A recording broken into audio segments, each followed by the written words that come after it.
A&T, the Aggies, and Coach Vincent Taylor lining up, and really we got the chance to see what the North Carolina A&T Aggies would look like this season. And I will say, speaking of run heavy, this is going to be a very run-oriented offense. I'm sorry. I think it's hard and it's very difficult to even try to sit here and tell you that this is going to be the old A&T, the jump ball U A&T.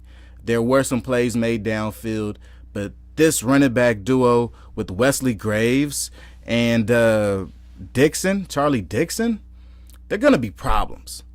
Both of these guys are big guys, big backs that can move out of the backfield, can catch the ball in the backfield, and understand holes and leverage. These running backs are going to be problems in the CAA. William and Mary, the coach, Vincent Taylor, the school that he came from, was dominant on the ground last year. They were number one in the CAA in rushing offense last year. Last year they ran for 3,400 yards in comparison to North Carolina A&T, who ran for 2,300 yards. But North Carolina A&T was merely third on the list. Okay, so even without Basho Tootin, the really all-American running back, Wesley Graves is going to pick up the slack, and I can see Wesley Graves really making some big strides at running back and becoming possibly a 1,000-yard type of guy in a CAA that is really geared on tough, gritty players who can make plays. Wesley Graves has looked like somebody that will stand out, and that could be really a playmaker for this A&T offense. Now, quarterback, it's a whole different situation, but as far as running back, he took over this past game, and he showed all of us why A&T may still stick to the run game. So let's take a look at it. Excellent footage from Holloway on YouTube. Get a bar of that. Go ahead, tap in with him. But throughout this spring game, you'll see Wesley Graves, Charlie Dixon at running back take over. But speaking of quarterbacks, Eli Brickholder and Zach Yeager. That's the quarterback competition down at A&T. Last year, Brickholder got hurt towards the middle part of the season. Zach Yeager ended up playing the rest of the season, but he was beat out by another quarterback.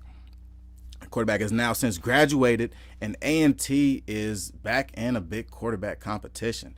Now, I will tend to lean on Eli Brickholder and the potential flashes that he showed last year, but I will say Zach Yeager is comparable at quarterback, but to me, Eli Brickholder is the guy that you can set your future around.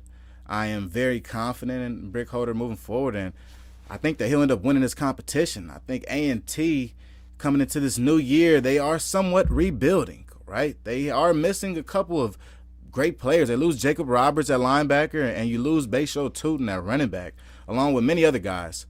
So this could be a rebuild year for North Carolina A&T. But the biggest question would be, how long is the administration willing to wait for winning seasons in the CAA? Last year, they still had a chance to even make a chance at the playoffs late in the year and going against Gardner-Webb, and they couldn't pull off a win against Gardner-Webb late away as an away game. But this year, I could see A&T making a step, but I think it starts at quarterback, and in choosing the correct quarterback, if Eli Brickholder is back there at quarterback, or even if Zach Yeager is still down there at quarterback, I think they have a chance at being a contender down in the CAA. Oh, they didn't get a chance to switch that graphic out.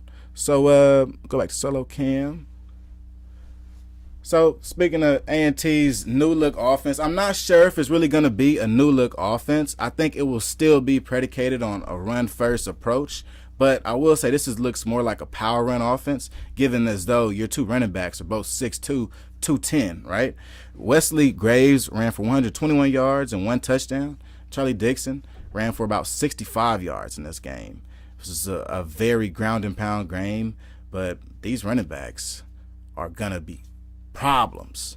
When I say problems, I mean problems for the CAA